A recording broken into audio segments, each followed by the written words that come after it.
Hi guys, it's me, just Lincoln again, and for this video that I will be dedicating to my birthday month in June of 2026, I shall be talking about a Madea movie.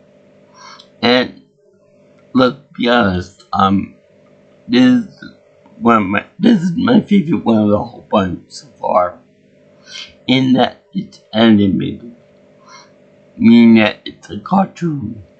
So, each character has a distinctive look behind them, whereas in the live action movies, you can obviously tell that Tyler Perry himself is playing the character of Madea, as well as her brother, and I think someone else too. By the way, I would like to see what would happen if they get for cross universe between Madea movies and the Night Professor with Eddie Murphy in it. That'd be funny as all hell. But anyway, this movie is called Tyler Perry's Medea's Tough Love. So I'm just gonna refer to it as Medea's Tough Love because the entire thing is kind of like this. Now I want to do with it. But anyway, this movie is rather interesting because, again, it's animated, and I think it's also the first one too. So, because it's animated, you can get away with so much more stuff than you could if it were a live action movie. For example, there's a part where Madea gets in trouble with the law again, and she had to take care of a bunch of kids in a youth center. So the thing is that she's gotta wear one ankle bracelets and one ankle monitors, and the ankle monitor doesn't just beep whenever she's out of the perimeter of any given area, but it also defies physics in that it makes her stop all moving forward outside of the perimeter, as well as whenever it wants to stay put, it stays put, like with the Juggernaut or like the Block from Marvel Comics.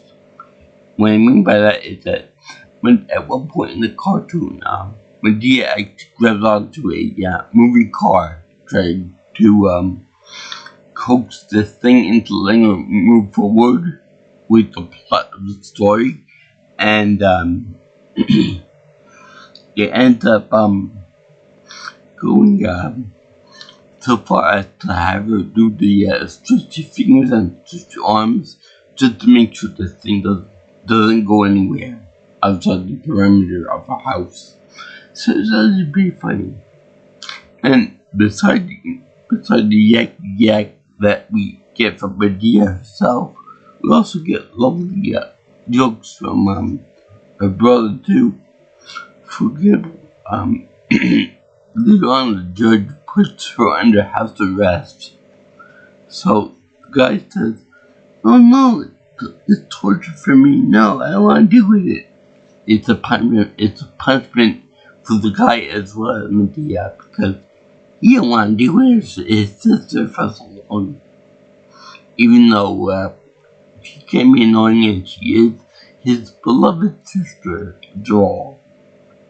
Now that being said, there is a live action portion of the movie too, wherein you see the actual real Madea watch a cartoon of herself. Which I gotta ask, it's kind of odd to see a cartoon version of yourself playing in front of TV. Is she like some kind of celebrity or something that she can do that? And I find it interesting that they have in there oh yeah, she never changed her outfit except one time when she trained children for this event, kind of like the guy from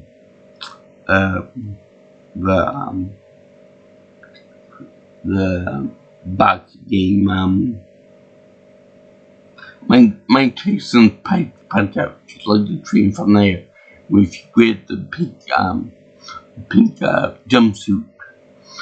But the thing is that in the main movie, she donned the same flower dress that she wears the entire thing for the entire Madea, for the live action version. And it's funny because she also has slippers where, again, it's in being a house outfit. But when you go outside and you go in the store shopping or whatever, or take your kids, I would think that would be inappropriate for that type of activities. So anyway, they have that. And then they also got this running joke about this, that she finds that she said that the officers that take care of her, that has, always come in and take care of her, are, cute. And then they're always arguing with each other, like, I'm cute. No, she says I'm cute. No, I'm good looking and this and that. No. Forget about the fact that this is obviously a guy dressed in woman's clothing. This woman is like 70, 80 years old. So why are you arguing with each other when you're clearly half her age? Which one she said is good looking? It's like really stupid that they're going that far with this joke. And they do it multiple times over and over again, so it's kind of annoying. So, there's also this evil person who tries to, who pretends to be who is running for mayoral campaign, but, she is, she pretends to be all nice and stuff, but she's very wicked inside, and as soon as the cameras are off her, she turned out to be a monster. Very bad person. But it turns out that she's also being coaxed by this other guy who's like higher up on the evil chain than she is. So this guy called her Betsy Westy when she was in high school. I would think that she would grow out of that whole thing, but apparently not. Also, another key feature of this animation style is that she do a joke with her with Botox or something, and that's particularly funny. Along with the animation style, I gotta say, this movie would fit very comfortably in the same universe as Baby's Kids, because they got the same loosey-goosey type animation style. Although this one is set like in Atlanta. I don't know if the other movies are set in Atlanta, Georgia, but it's pretty cool. I'm getting a new area to look at in the country. So anyway, the kids that Madea had to take care of as part of her community service project are your classic, really strong kid, really fast kid, kids that like basketball. One girl is like the leader of the pack, and the leader of the pack, and she is very anti-authority. She hates Madea's guts. She is very disrespectful to her and that kind of thing. So anyway, one of the kids that is under her care is the kid in a wheelchair. Now the think it's funny to me because I want that wheelchair in the worst way possible. It's got like big tires, big off-road tires, and it's got like a 12 cylinder engine on it, which is very toxic to the environment, but it's still pretty cool nonetheless. And I want that thing, but they had to give him the nickname of Wheels, which normally I wouldn't mind it so much, but the funny thing is that I was looking through my Instagram and saw this girl on there who was attractive and was in a wheelchair. So she put down on there, if let me know if you can think of anything besides calling me Hot Wheels. To which I drew a blank. If a person in a wheelchair can't think of anything besides Hot Wheels to call a person in a wheelchair who's good looking, that's a problem right there. It's more of a stereotype than being able to call someone, hey, Hot Wheels, or hey, whatever, good looking, or nice legs or something. That would be kind of like, that'd be kind of insensitive and insulting. And it's something that I think Trump would say, without question, was something equally dumb and retarded. But anyway, yeah, this is very interesting, and the fact that this kid in a wheelchair can go through big level, for example, like when the mayoral candidate breaks through the wall in the youth center, and then he ends up going to make a hole in the wall, and then he covers it up with rainbows. Inflatable, kind of like Manny from the Grand Theft 4. In any case, they have this Kiko over the rubble without any problems. Further bringing home my point that the wheelchairs will train, which is very awesome. When an inner city kid gets a wheelchair with all this technology, I have no idea, but I want one. So anyway, there's also another fun line from the kid, in that when he talks about like a park or something with a bunch of wheelchair ramps and on-ramps for him and stuff to get access to difficult spots and whatever, he says, boy, this place reminds me of what God would be like if he was in a wheelchair. But then they got fucking ruined the joke by saying that, if God were in a wheelchair, he would be able to heal himself, and then he wouldn't be in a wheelchair anymore. It kind of reminded me of the jokes aimed at Judge Swanson from Family Guy, in which they would make fun of disability, and then they would say something that was really dumb and really depressing, bring the joke down more and make it feel like a joke. But in any case, they end up training the kids to save this the youth center, and to prevent the mayoral candidate Betsy Ritchie from turning it into like a big fancy mall.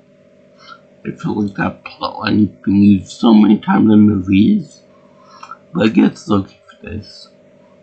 So anyway, they train, and then she lures the two best people over there on the team to her side by giving them fancy doodads and a fancy pair of shoes from a store window.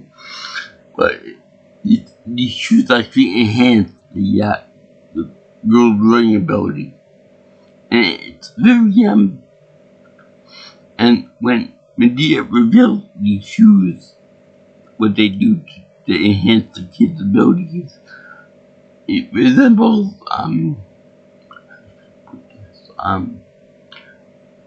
for any of you who played Twist the Metal, Small Brawl, and seen actual editing, you know what I'm talking about, where they put like a leg extenders on the guy's shoes and then he can walk by miracle. But they do the same thing for these shoes too. They like give her super speed as it were. Which is funny because when she goes over to Medea's side, the good side, she ends up how should I put this? She does like fancy moves and stuff that it's okay because she's on Medea's side, but in a regular round, I'm sure that she would probably be disqualified for that because of the shoes and the enhanced abilities. So because Madea can partner with that, that you gotta try hard, you gotta do your best, you gotta do this, that, and she actually won it for Medea's side. So that's kind of weird that happens, that she ends up waiting for Medea's side. And even weirder is that, remember how he has that anklet that she has to wear to keep her in the house and stuff? Well, she ended up destroying it, and through sheer willpower, by the way. And there was no actual repercussions for that. And the incident in which she gets house arrest was because she actually spanked the kid, the aforementioned kid with the brain shoes, and right in front of the one of the custody people or something, and in front of the bed seat. So it was funny that you see this old lady spanking this little kid's butt in front of these two adults, and they do nothing. Like they she's her. So I find that a little unrealistic. Well, there, but it was pretty good. It was a pretty good movie. Besides some of the leaps in that reality, and it was kind of fun to see all this happen in anime form. Because again, you can't do like jackhammer into like a anklet and stuff to try to remove it. And I couldn't really see too well because it was small, but I believe that this anklet keeps saying things on the side like that. No permission to remove it or something like that, or house arrest mode put on it or something like that.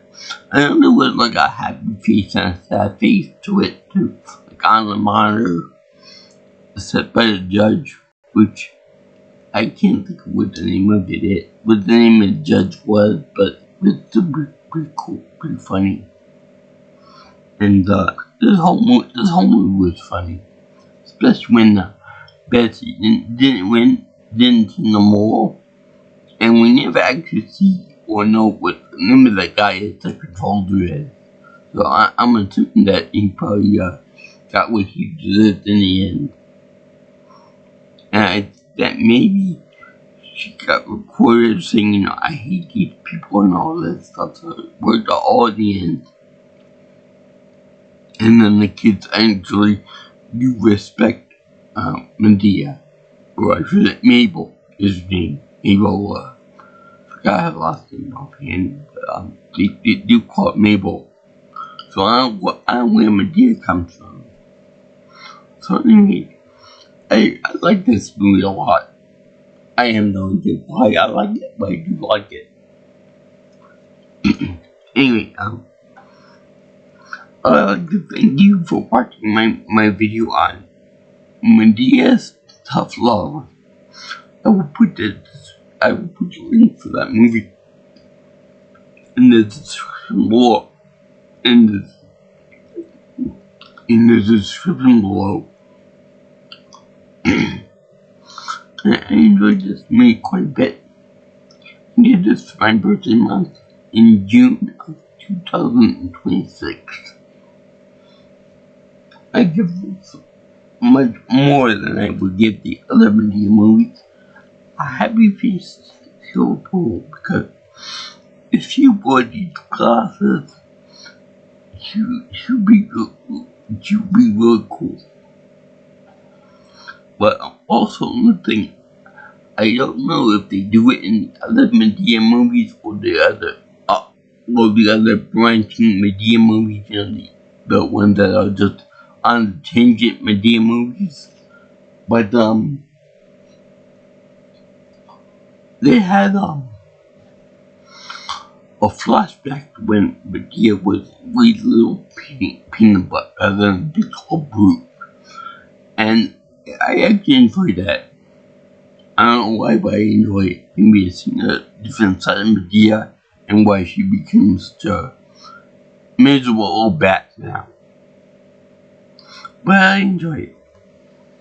So, if you guys like what you see here, you want to see more of my videos on the channel and stuff, like, comment, share, and subscribe to my channel. You can also contact me for future information on my videos.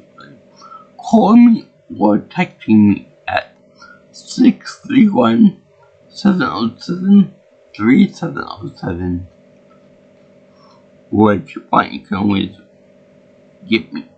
follow me on Twitter or X if you prefer, at PNelsonPro. And my email is jjsviewingchannel@gmail.com.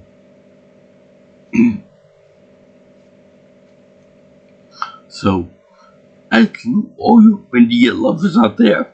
I know I'm one of them, and I find it pretty interesting that they started the show with Madea watching a TV show, and then they ended the movie with her breaking away from there. So she's live action Madea still. So I enjoy it. I know that many of you people enjoy Madea too. And peace out, my brothers and sisters. We'll see you in the next video. All you girls and guys in the internet. Ta-ta. Sayonara.